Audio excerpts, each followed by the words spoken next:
Hello friends, this is Avinash और आज हम बात करने वाले हैं प्ले एंड अर्न कॉन्सेप्ट के बारे में। दोस्तों, मेटावर्स का एरा शुरू हो चुका है और ऐसे में प्ले एंड अर्न एक रियल वे है जिससे हम अर्निंग कर सकते हैं। तो हमें इस पर भरोसा नहीं होता। इसके पीछे कारण है कि इसके पीछे का साइंस हम नहीं समझ पाते। दोस्तों, बिटकॉइन ब्लॉकचेन टेक्नोलॉजी पे आधारित है और इस ब्लॉकचेन टेक्नोलॉजी पे जब बिटकॉइन के ट्रांजेक्शन्स होते हैं तो इसका जो रिकॉर्ड है वो डिजिटल फॉर्म में रिकॉर्ड हो जाता है। इसका लेजर होता है जिसे डिजिटल लेजर कहते हैं।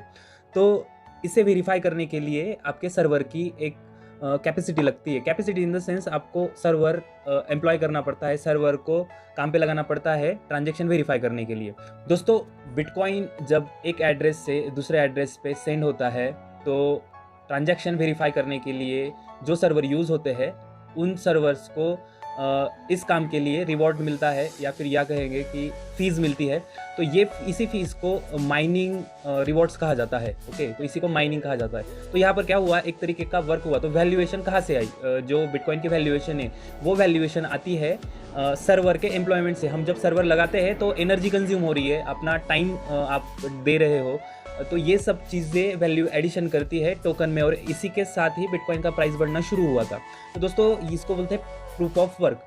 अभी प्रॉब्लम यह है प्रूफ ऑफ वर्क में कि इलेक्ट्रिसिटी कंज्यूम होती है और हम इलेक्ट्रिसिटी अगर कंज्यूम करेंगे तो it's not going to be an eco friendly technology और इसका इम्पैक्ट हमारे सोसाइटी पे, हमारे एनवायरनमेंट पे होगा।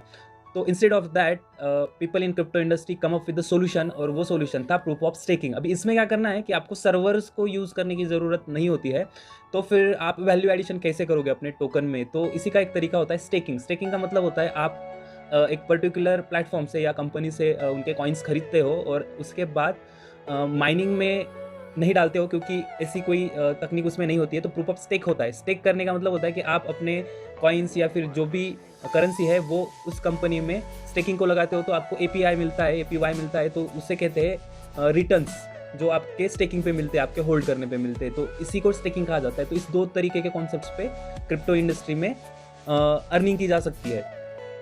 गेम्स में क्या है दोस्तों कि आपको जब गेम खेल रहे हो तो आप अपना सर्वर लगा रहे हो और सर्वर एम्प्लॉय करने का और आपका जो टाइम कंज्यूम कर रहे हो, आप जो टाइम दे रहे हो, इसी सब चीज़ों का वैल्यू एडिशन होता है और इसी का रिवॉर्ड आपको मिलता है। तो ये कोई ऐसा नहीं कि आपको कोई फ्री में टोकन दे रहा है। आप अपना टाइम, एनर्जी और अपना कंप्यूटिंग पावर आप लगा रहे हो और इसी का रिवॉर्ड आपको मिलता है। तो ये कोई फेक या फिर कोई जुगाड़बाज या फिर कोई स्कैम नहीं है, ये लेजिट है। और अब इसके बाद मेटावर्स इंडस्ट्री में ऐसी बहुत सारी अपॉर्चुनिटीज़ आती रहेगी और आपको मेरी तरफ से अपडेट्स हमेशा मिलती रहेंगी। दोस्तों, इसी के साथ आपको एक अपडेट देना चाहूँगा कि इंडिया में भी ऐसे प्लेटफॉर्म्स है जिसमें आपने ड्रीम 11 का नाम सुना होगा, जो क्रिकेट वर्ल्ड में यूज़ होता है, पिछले 1-2 साल 3 साल से यूज़ हो रहा है।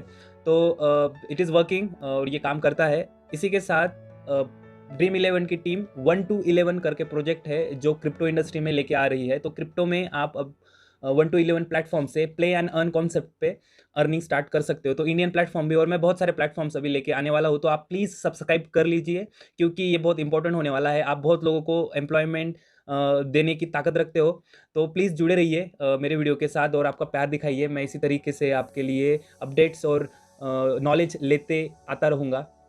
अगले वीडियो को मैं और इंटरेस्टिंग बनाऊँगा। तब तक के लिए बाय बाय। Thank you.